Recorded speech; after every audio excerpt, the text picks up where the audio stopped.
সবজির দামে যেন আগুন লেগেছে। 7 দিনের ব্যবধানে বেশিরভাগ পণ্যের দর বেড়েছে কেজিতে অন্তত 20 টাকা। হাত দেওয়ার উপায় নেই টমেটো, গাজর, বেগুন আর ধনেপাতায়।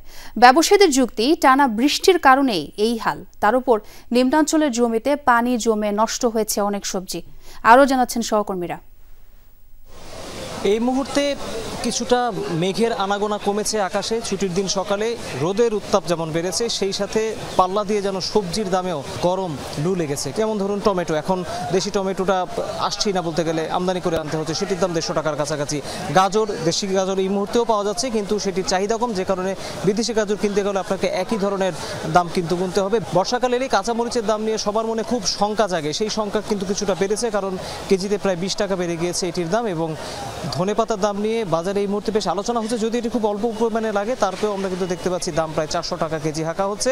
মাল দিয়ে কম আইতেছে, মানে যে কোনো সমস্যার কারণে মাল কম আইতেছে। গরমের সবজি অল্প, যে কারণে অল্প থাকার কারণ রয়েছে, বর্ষাকাল তো নিচু এলাকায় পানি থাকে, যে উঁচু এলাকার সবজি অল্প থাকে, সেই কারণে দামটা একটু বেশি। এই ছিল আমার কাছে রাজধানী সবজি বাজারের খবর। এবারে আমরা যশোরের সবজি বাজারের খবর জানতে চলে যাচ্ছি আমাদের সহকর্মী জাহিদ হোসেনের কাছে। দর্শক, আমরা রয়েছি যশোরের বড় বাজারে।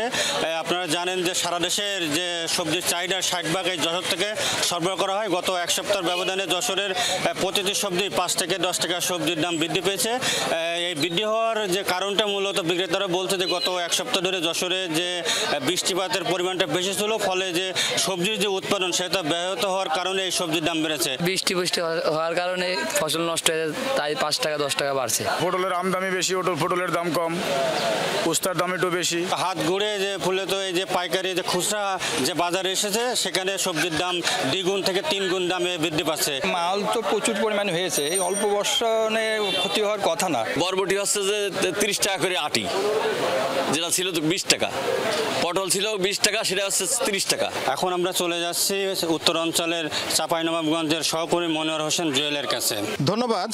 আজকে চাঁপাইনবাবগঞ্জের বাজারগুলোতে কিন্তু অনেকটা বিরূপ আবহাওয়ার কারণে ক্রেতা সমাগম কম। খুচরা সবজি বিক্রেতা তারাও কিন্তু বিষয়টা আমাদেরকে বলেছেন যে আবহাওয়াজনিত কারণে, আমদানি কম থাকার কারণেই সবজি বাজার একটু চড়া। বেগুন ছিল 50 টাকা 40 টাকা, সেটা হয়েছে 80 টাকা 90 টাকা। এই যে ঢেঁড়স গুলা ছিল 5 টাকা 10 টাকা 20 টাকা, এখন ঢেঁড়স এসে 40 টাকা 50। পচে গেল, গাছগুছালি মরে গেল, এই জন্য কিছুটা দাম বৃদ্ধি পেয়েছে। এই জন্য অস্বাভাবিক দাম নয়, অত্যন্ত দাম নয়, স্বাভাবিকের মধ্যেই আছে। সবজি বাজারের পরিস্থিতি বিগত সময়ের চাইতে, বিগত সপ্তাহের চাইতে তুলনামূলক একটু বেশি, এমনটাই আসলে অভিযোগ করছিলেন বিক্রেতারাও কিন্তু বিষয়টা স্বীকার করেছেন। প্রত্যেকটা সবজি 20-25-30 টাকা পর্যন্ত মানে দাম বেশি। সাপ্লাই চেইনটা যদি কমে যায় তাহলে পরে তো ডিমান্ডটা তো ঠিকই আছে, কিন্তু সাপ্লাই চেইনটা কমে গেছে, কাজে দাম তো একটু বেশি হবে। এই ছিল আমার কাছে শেষ পর্যন্ত।